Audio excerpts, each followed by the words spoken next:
This is Greta, my doggy. Isn't she cute? She's not happy. She's cleaning herself because my other dog is being a total jerk.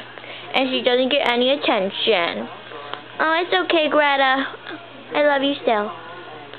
I still love you. I love you so much.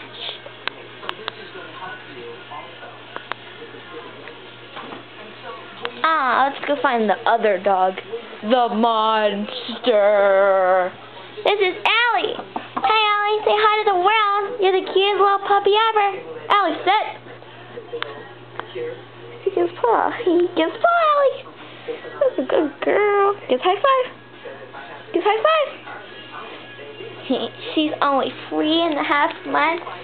She already knows how to give paw. She knew since she was a little puppy.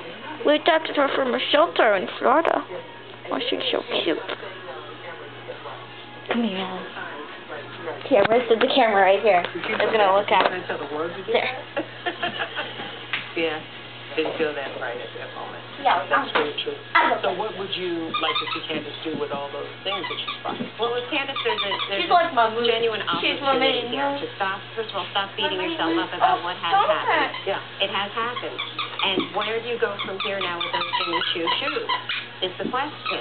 And I think there's opportunity for you to recoup some of the money that you may have spent, let's say, foolishly. I love you, Ellie. And I think that one way is to really look through your closet again. Now, when those boxes come back, let's not put that all back in the closet. Let's take a look at that and see